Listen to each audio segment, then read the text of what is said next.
Hey there, welcome to the channel. Let's get EDH wrecked. So hi, I'm Joey. I recently took all of my commander decks apart and all I got from it was this lousy video. Okay, I kid, but here's what's up. Several months ago, my co-host Matt and I did an episode called You Have Too Many Decks, advocating for ways to become more comfortable with taking your decks apart. You should go watch that video, it's really good, and we cover a whole lot of ground. But to boil it down here to just one of the biggest points, I think we have a difficult mental relationship and association with those decks that we have put together, but that we don't actually play very often, and yet we keep them out of a sense of inertia or obligation, just in case we might eventually be in the mood to play with them again in the future. It might seem innocuous, but just like a messy room can affect your mood, so too can a bunch of extra decks that are cluttering up your mind affect the way that you engage with the game.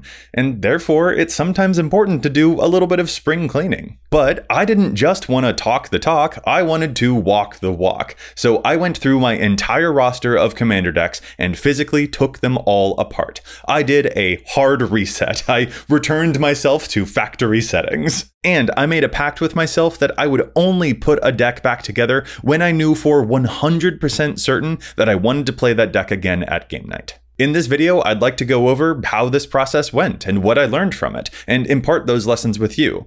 And I'd also like to share which decks I've ultimately kept and which ones I haven't put back together. If you have a pile of decks that you don't play very much and that you feel a little bit weird about, decks that are taking up space not just on your shelf but also in your mind and you don't know what to do about that, I hope that the lessons that I've learned can be useful for you. So, let's get to it.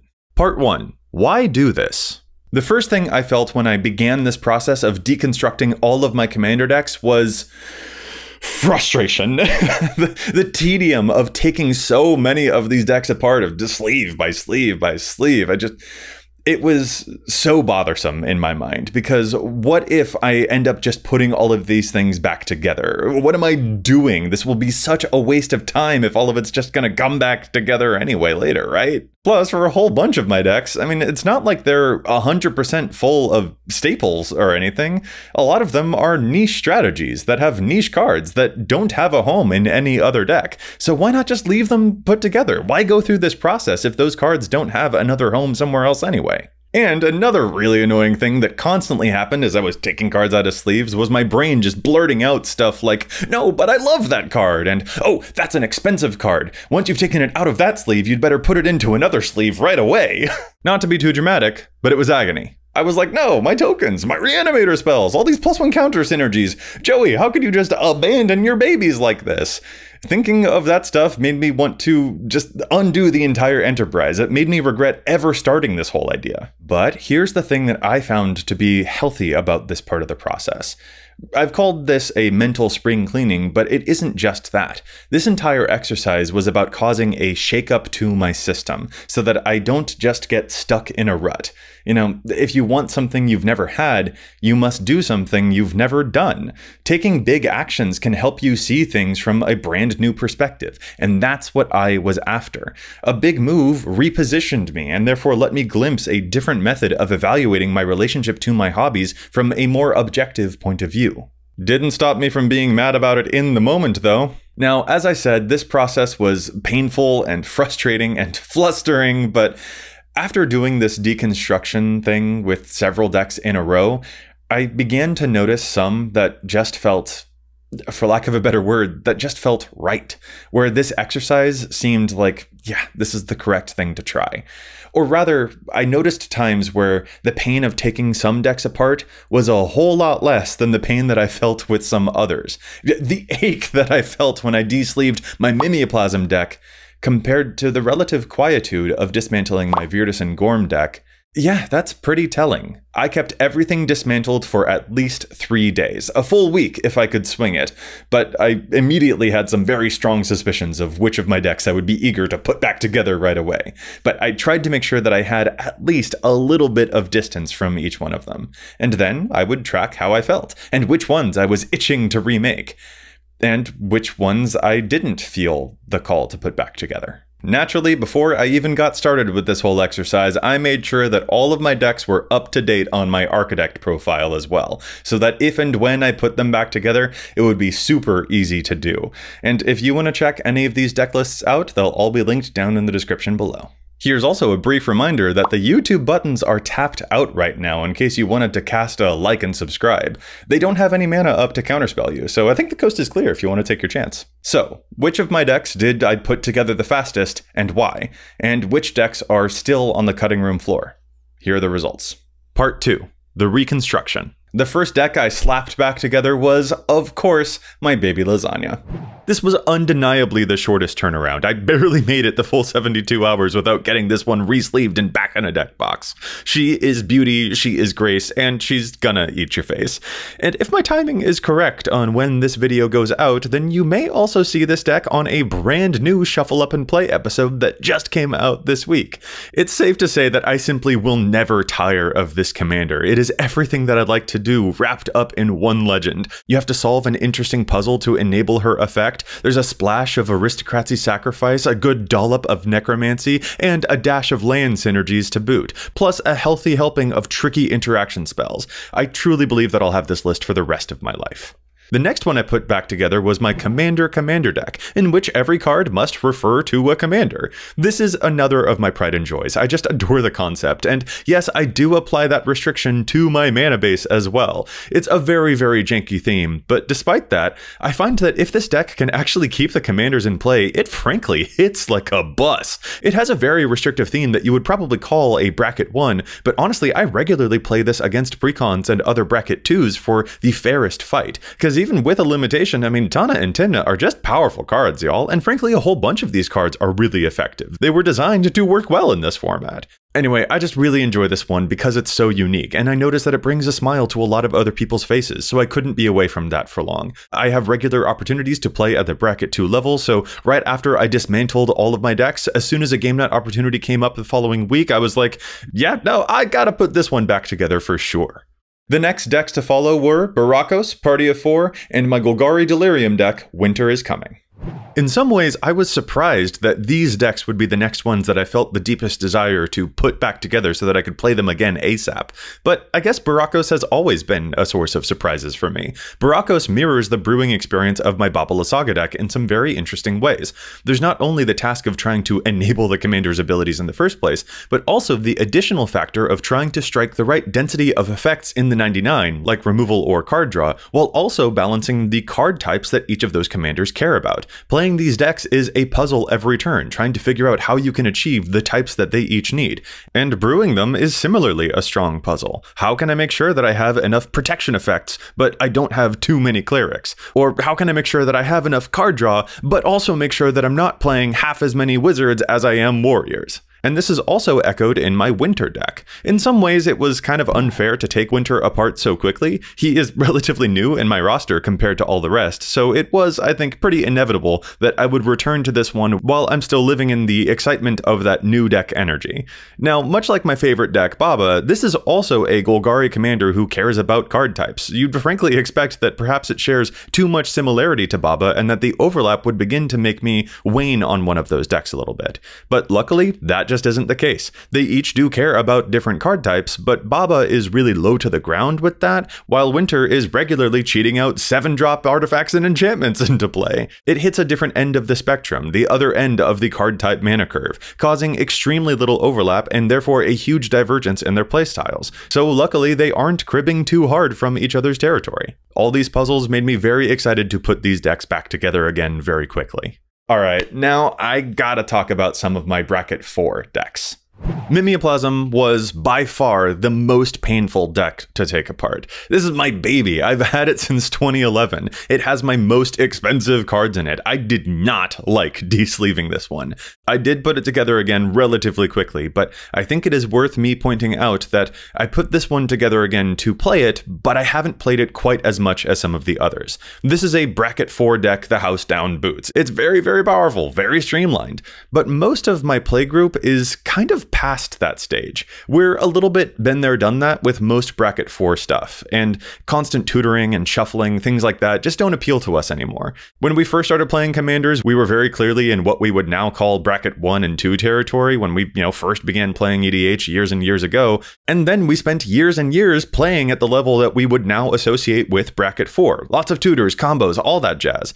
But over time, we've settled more into the bracket 3 space, sometimes dialing back to bracket 2 to try out some new precons and to just goof around. So as a group, we rarely feel the call to play super optimized.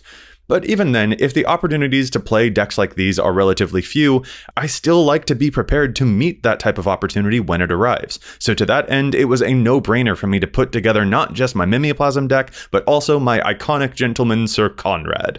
Conrad is a gross piece of cardboard. They put way too many words on this guy. But this deck is also a little bit more amorphous. He's good at both mill and graveyards and aristocrats, so finding the correct lane that I like him to be in the most kind of takes a lot of tinkering, and I honestly kind of enjoy switching up the game with him sometimes. He's obviously treated as kill on sight, but I did realize after a fashion that I do kind of enjoy that dynamic. I enjoy having a deck where you have to carefully navigate the reality of having your commander be treated as persona non grata. I think it feels good to own up to your villainy sometimes. Of all of my deck lists, Conrad is the least set in stone, but both of these were a really good lesson for me to make sure that I stay in touch with the decks that I do indeed have a ton of affection for and that I love to have, even if they don't see quite as much play as the rest of my roster. I shouldn't take a deck sitting on the shelf for a long time without being played as always a sign that there's definitely something wrong with that deck. I just need to make sure that I'm interrogating why that would be the case for that deck, and make sure that there's some intention there. There's a big difference between a deck that is sitting there for a long time because I'm no longer passionate about it, and a deck that's sitting there for a long time because I'm waiting for a good opportunity to play it again. Some of the later ones for me to put back together were Thalisse and Wilhelt. I honestly went months and months without playing these or feeling the need to reconstruct them. And that was kind of distressing, to be honest, because I truly just love both of these characters and both of these legends. I mean, Thalisse was our preview card for the Commander Legends set. I have a sentimental attachment to each of these. But a sentimental attachment is different than a craving to play them, you know? I think it's possible that these are two of my most straightforward decks compared to the rest of my roster. The MO for each of them is mostly to just make as many creatures as you can, pump them up, and go swing. Relatively speaking, that's a fairly simple task, so perhaps that's why it took me a longer time to feel like I was missing them. But luckily, over the past several months, my hunger for their tokensy styles has come back with a vengeance, and I've been playing each of them a lot more now. I think that's important for me to keep in mind with this whole exercise. It's difficult to know exactly how much time is the right amount of time before you can call something final. It's hard to know if your heart actually feels finished with that thing, or if distance will make the heart grow fonder. These both took me like 3 or 4 months to come back around to, and absence really did make the heart grow fonder. After months of Wilhelt being taken apart, just shambling around in pieces, the first time that I put it back together again and played it at game night, and made a bunch of zombie tokens and then transformed them with things like Sakashima's Will, I was a giddy little fool at the table. I couldn't stop giggling. I think I needed that time away to remind myself of how much I actually adore these types of strategies. For some of my decks, it was super clear, super apparent right away, but it's good to remember that it won't always be obvious for every deck that you own.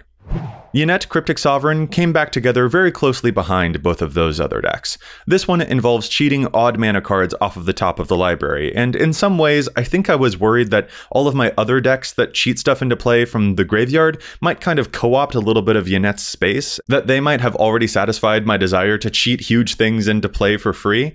But this was actually one of the decks that my husband enjoyed borrowing from me when he started to learn how to play Magic very recently, and now he has 3 commander decks of his own. But I think that was a big part of me remembering how much I love this deck as I was watching him play it and watching him discover the synergies in there, and how this deck doesn't just cheat things into play, but how it also tries to take the top card of the library and use the mana cost of that card as a weapon against my opponents in multiple different ways. I put this deck back together right in time for a bunch of new 7 and 9 drops to come out from very recent sets, and that's been a whole bunch of fun to update. So a huge lesson for me on this one was how helpful it was to see my decks through someone else's eyes, because that immediately helped rekindle my love for this list.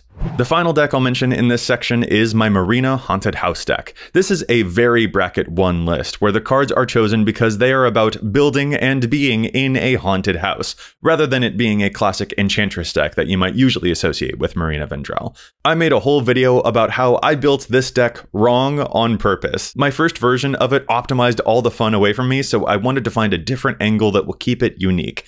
It's a little bit of a meme deck, which does indeed mean that the novelty of it could fade very strongly over time. But room enchantments still hold a special place in my heart right now. I just adore this design space, so as of yet, the silly thrill of this deck does resurface, and I find myself in the mood to play it occasionally enough that I was delighted when I put it back together. So those are the decks that I have, so far, either quickly or eventually put back together. But now, here are the decks where I haven't felt the call to put Humpty Dumpty back together again. Part 3. Gone for Good? I'll start this section off with the deck that I hinted at earlier, Virtus and Gorm, my Life Choppers.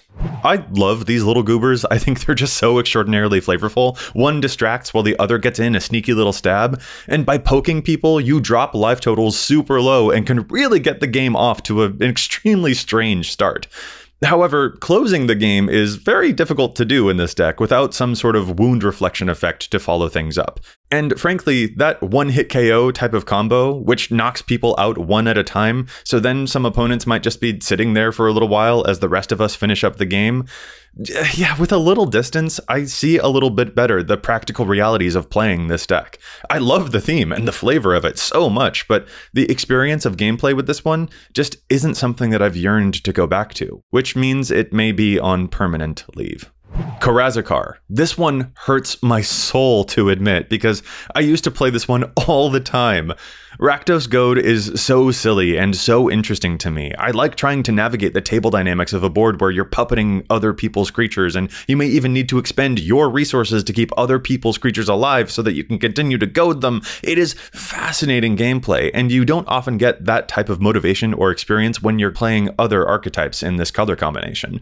So I genuinely am astonished that I haven't felt a desire to put my Rakdos Goad deck back together. Karazakar, for now, lies dormant. I hope I come back to it, but the longer time goes on, the more I feel that I probably have bid him adieu for good. Alright, here's another painful one.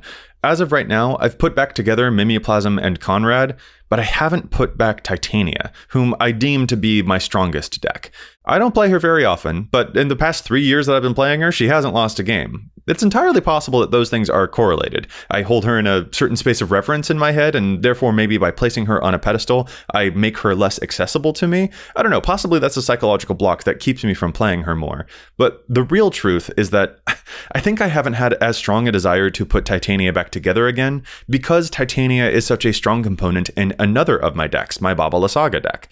Baba can also sacrifice lands, which means that I get to see Titania-style things in that other deck already. So I'm already scratching that itch. That type of overlap vastly reduces my desire to go and reconstruct this list. And when I am in the mood to play in the bracket 4 optimized space, then I have to contend with why won't Conrad or Mimeoplasm be the ones that I go to first. I hate to say it, but I don't know if and when I'll bring her back around. She's in a difficult spot. I don't know if I'll be putting her back together before the end of the year. Skoa, Mono Red Burn. I built this deck as a bit of a meme, I admit. I just liked the idea of a commander that was very deliberately designed not to work in the EDH format, and then trying to make that deck work in Commander anyway.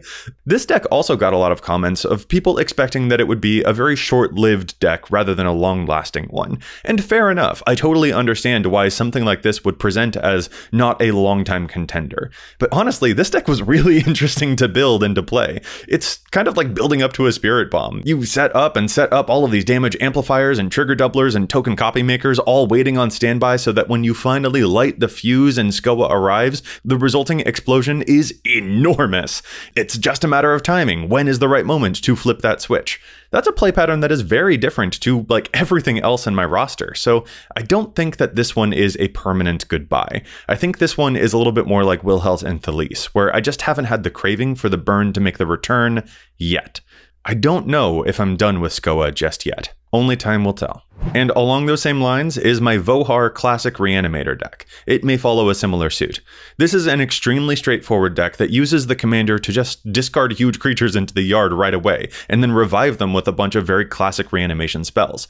This deck is a lot more powerful than I first thought. It had one of my best win percentages the first year that I made it, which clued me in that I maybe need to be a bit more thoughtful about where and how I play this one. Now, this deck has some possible overlap with the Mimeoplasm, also doing lots of very classic Reanimator types of things, which I think is why I haven't yet gone out of my way to put Vohar back together again. But I think I probably will remake it down the line, intentionally tuning it down so that it will feel properly distinct from my Mimeoplasm Reanimator-y type of deck. This one feels less like a Gone for Good and more of a TBD, but it did reinforce a really good lesson on me, that too much overlap is what will cause me to stop playing a deck, so finding ways of keeping each of those lists relatively unique, even by a little bit, will go a long way. In the event that I decide to tune Mimeoplasm down and play it as a little bit more classic Reanimator, then Vohar most likely will not return. But if I do decide to keep Mimeoplasm super optimized at bracket 4, then perhaps I'll tune down Vohar and remake it again in the future. Honestly, Honest Rutstein was one of the most hidden gem commanders I ever put together. Honest Rutstein discounts all of your creatures, which makes it so easy to double spell with this deck. This one was wildly effective. It was as straightforward as an Aristocrat's archetype can possibly be, and I frankly really recommend trying this one out if you've never done an Aristocrat's deck before. I haven't put this one back together because, to be honest, it was dabbling a little bit too close to my boy Conrad's territory, but there were plenty of times that I preferred the experience that Rutstein was able to facilitate just because no one thought that he was anything serious as just some Thunder Junction uncommon commander. He flew under the radar compared to the more attention-grabbing legends out there. I like that under-the-radar experience, and that's a lesson that I expect I'll apply to another deck in the future. Sarah Jane Smith and the Sixth Doctor. This was also a shockingly powerful deck. I think when I played this one, everyone expected the deck to revolve around the Sixth Doctor copying historic spells, but in truth, this was a clue deck. At the time that I wanted to build this one, I saw everyone else out there doing Academy Manufactor type of things, and I wanted a piece of that too, so I put this together and it was really strong. All those pieces of metal would build up cards like Bronze Guardian and Master of Ethereum and all of those, and it was really interesting to just have a bunch of pieces of metal that would somehow let me punch for a bunch of damage. This one honestly felt like it would often win games completely by surprise. It would animate all those clue tokens in ways that opponents rarely remembered to account for, and then opponents had to learn pretty quickly not to make that mistake again. I'm still very enchanted by the ideas that are present in this list, but I think that it ended up serving as inspiration for another newer deck that I'm a lot happier playing these days. And finally, Rayhan and Ishai. This was the heaviest one on my heart. I had these gals together for 9 years, and it is a strong deck. I think this was one of my decks that had one of the best win percentages each year. And yet, something in me just knew that it was probably time to let them go. We constantly get new +1 counter synergies all the time, but this 4-color deck is so hard to tune up or change because it's already playing the best cards in each category of each of its many colors. So every year, as new +1 counter cards came out, I would mostly just watch them pass me by, and that began to weigh on me. Now, here's an interesting thing about this deck, though. I did take it apart, but I felt awkward about it, as awkward as I felt about most of these lists I've just described. When I was taking them apart, there were certain ones that I suspected I may or may not go back to, but I always felt an awkward pang about each of them. And especially for this deck, I felt this dissatisfaction about it, something that made me sigh in a maudlin way rather than in a contented way.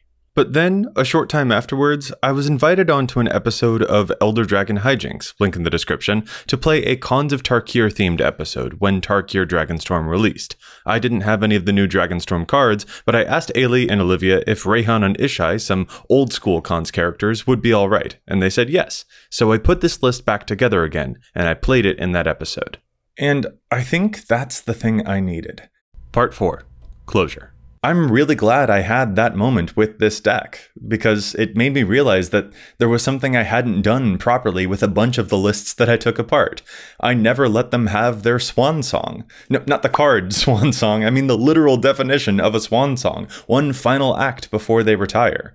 I hadn't given each of them a proper way to say goodbye. I know, this sounds so sappy for discussions of a card game, right? But, like, it's true, yeah? We put a lot of time and effort and thought and cleverness and care and self-expression into our decks. So when we take them apart, it's natural to worry that that will mean losing all of that effort and time and care. But it doesn't mean losing it. I think making the move of permanently dismantling a deck represents taking an external experience and internalizing it.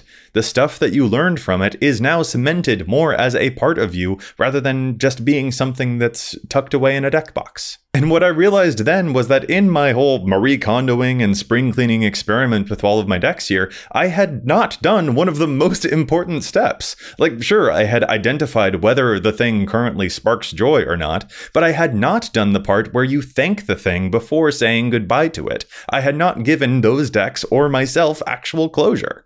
And this feeling was reinforced even more by another example, my Dr. Whomst deck, a deck that rule zeros the Doctor so that when it dies and goes back to the command zone, it regenerates into the next Doctor in line. This deck forgoes a Doctor's Companion to allow for a silly, flavorful rule that I hope will make people smile. And then I have a relatively straightforward Jeskai Time Counters deck that will support it. This is another deck that I haven't put back together again.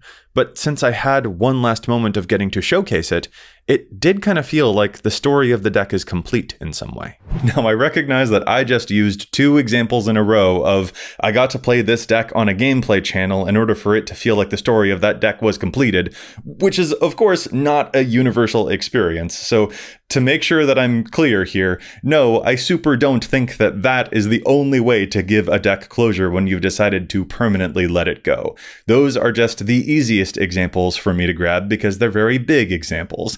And real talk, the fact that they are big examples is the only thing that helped my dumb brain even recognize and identify those feelings in the first place. Because I'm an idiot. Remember earlier in the video how I said that taking the Virtus deck apart made me feel a sense of quietude?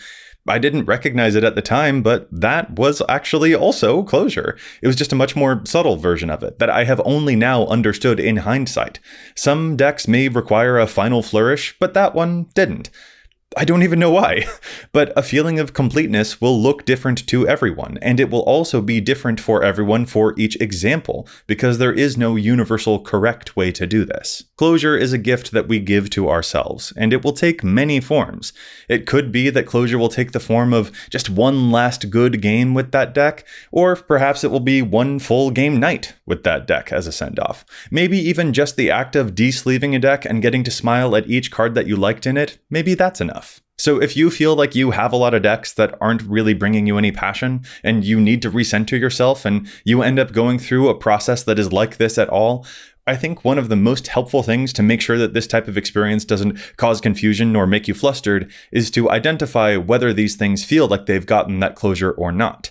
And just know that that won't always be the exact same experience every single time. As always, art imitates life. This lesson is true not just for a card game, but also for the experiences of closure that we need in real life too. One of the things that I am most grateful for about having now gone through this whole experience is that I, more or less, got to stress test my passions. Even if you take all of your decks apart and then end up just putting them all back together, like, yes, that is irksome and time-consuming, but it also reinforces why you love that thing. It's like you called your own bluff. You asked yourself whether you were actually okay living without it, and then the answer turned out to be no, you don't want to live without it. Isn't it nice to know that for sure? My feelings about the decks that I have now feel so much less abstract. Now when I look at those decks in their deck boxes, I just feel happier with what's in them. And I don't consider that a waste of time at all. And not only has this helped to declutter my brain, but it also has made some space for me to get excited to brew new decks again. Like, I don't have a +1 counter deck anymore, but that means I'm suddenly, like, kind of eager to try out some of the other cards that I'm seeing in the +1 counter territory. Or I even put together a new blue-white artifacts list after I no longer had my Clue deck that was taking up some of those important cards. This exercise helped me feel prepared to tackle whatever comes next without feeling guilty that I was neglecting my pre-existing list of commander decks. Again, all of my deck lists are linked down in the description box below if you'd like to take a journey through them. I also have a folder on my Architect profile with both my current lists and my retired lists, and I'll make sure that there are easy links there for you to peruse all of them. And if this video was useful for you, please consider those YouTube buttons or consider supporting the channel on Patreon for some extra perks. That type of support really does all add up, so I appreciate your consideration very much. Let me know your thoughts about this exercise. Have you ever done a hard reset like this? And if so, how did it go? And what advice would you give to other players about getting closure for any of the decks that they have taken apart? Hit up the comments, and until next time, remember, EDH wreck your deck before you wreck your deck.